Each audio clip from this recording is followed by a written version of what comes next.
L'histoire est également mentionnée dans les livres de l'Ancien Testament, la Torah, et surtout dans le livre de la Sortie. Nous trouverons l'histoire dans le même détail que l'histoire islamique, avec un changement radical. Celui qui a construit le veau est Aaron, pas le Samaritain.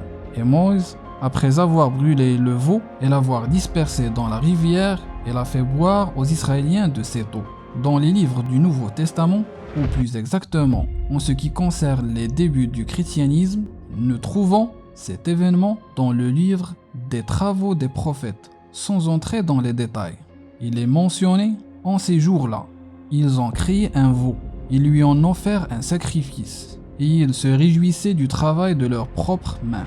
Nous trouverons également une référence à l'œuvre des Israéliens dans la lettre du Paul 1 au peuple de Corinthor. Ne soyez pas des esclaves des idoles comme l'étaient certains gens, étant cités qu'ils se sont assis pour manger et boire et ensuite se sont levés pour jouer. Le christianisme ne dit rien sur le créateur du veau, mais nous trouvons dans le livre des rois, Zimri et les preuves qu'il a tentées, n'est-ce pas écrit dans le livre des chroniques des rois d'Israël, ainsi que sa fin comme suit. Zimri est entré dans le palais de la maison du roi et s'est brûlé avec le feu, mourant pour ses châtiments qu'il a pris pour le mal aux yeux du Dieu et pour les péchés qu'ont fait les Israéliens à cause de lui.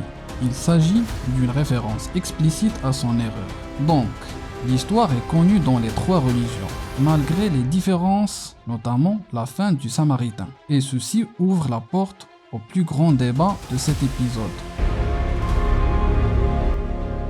Nous arrivons à la question la plus importante. Quelle est la relation entre le Samaritain et l'Antéchrist? Et d'où vient l'idée que l'Antéchrist n'est que le Samaritain au veau d'or? Cette idée n'est pas nouvelle, bien que les spécialistes de l'interprétation sont pour le décès du Samaritain. Zarkashi, dans son livre « La preuve des sciences du courant », relaie d'un érudit ancien sans mentionner son nom l'allusion que le Samaritain peut être l'Antéchrist, ou l'un des expectants au dernier jour. Ceci veut dire qu'il est toujours vivant et attend encore son châtiment. Selon le chapitre de Taha, verset 97, « Au nom de Dieu, va-t'en, dans la vie, tu auras à dire « Ne me touchez pas » et il y aura pour toi un rendez-vous que tu ne pourras manquer. » Mais à notre époque, ce lien a refait surface à travers le livre de l'Antéchrist et la guerre à venir de l'écrivain Mohamed Issa Daoud, qui a déclaré dans son livre que le Samaritain est l'Antéchrist et qu'il réside dans le triangle des Bermudes. Ce qui est frappant est qu'un certain nombre d'érudits, bien que peu, ont soutenu ce point de vue en se basant sur plusieurs éléments. Premièrement, le verset suscité, et qu'il ne montre pas si le Samaritain était mort ou pas, considéré donc comme une preuve qu'il est toujours vivant. De plus, le Samaritain avait des pouvoirs exceptionnels. Elle avait vu Gabriel et a transformé l'idole du veau en un vrai. Et ce sont des caractéristiques de l'Antéchrist. Le plus notable est que Moïse était violent et en colère contre Aaron, malgré son innocence, mais n'a pas parlé avec colère aux Samaritains, parce que il ne pouvait pas le faire, vu qu'il savait que c'était l'Antéchrist, et que sa mort serait en main de Jésus, fils de Marie, à la fin des temps.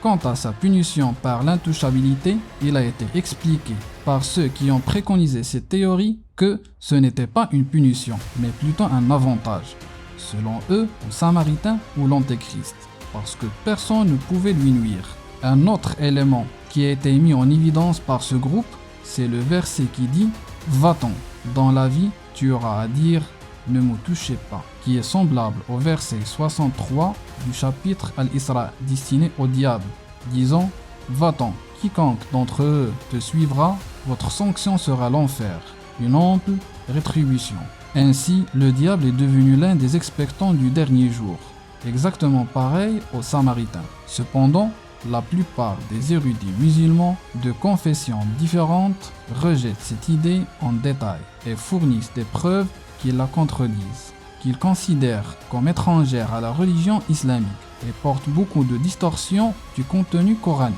Selon les érudits et les interprétations, la chose la plus importante qui invalide cette théorie est que tous les prophètes étaient conscients de l'Antéchrist et ils en avaient averti leur peuple. Donc si le Samaritain était l'Antéchrist, Moïse et Aaron l'auront su, surtout qu'il faisait partie de son peuple et s'est enfui avec lui et le peuple d'Israël par crainte de la tyrannie du pharaon. S'il était l'antéchrist, Moïse ne lui aura pas fait confiance, il aura averti son peuple. Autre controverse, le Samaritain a été puni en ne lui permettant pas de toucher quiconque et de l'isoler socialement. Quant à l'antéchrist, il était connu pour se confondre avec les gens et prétendre être prophète et Dieu en leur montrant des miracles. Il ne peut donc être isolé des humains.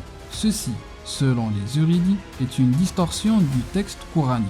Quant au fait que l'endroit où se trouve Samaritain est le triangle des Bermudes, l'ensemble des savants musulmans le nient en se basant sur plusieurs récits du prophète Mohammed.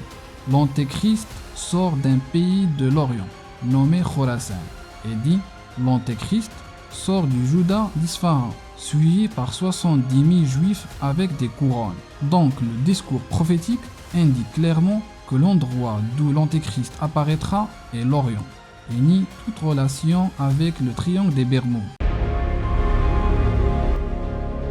Donc, après cette présentation mystique sur le Samaritain, la question la plus importante demeure. Est-il vraiment mort ou c'est l'un des expectants? Est-il vraiment l'antéchrist? Est-il parmi nous aujourd'hui? Pensez-vous que ces informations pourraient être vraies? Le mystère du Samaritain peut-il être révélé? Et le débat sur son caractère résolu un jour? Ceci étant dit, rendez-vous la semaine prochaine pour une autre histoire encore plus intrigante. Merci à tous d'avoir suivi cet épisode. En attendant, je vous invite de voir les épisodes précédents. N'oubliez pas de les partager avec vos amis, de commenter et de s'abonner à ma chaîne YouTube. On se retrouve très vite. À bientôt. Salut.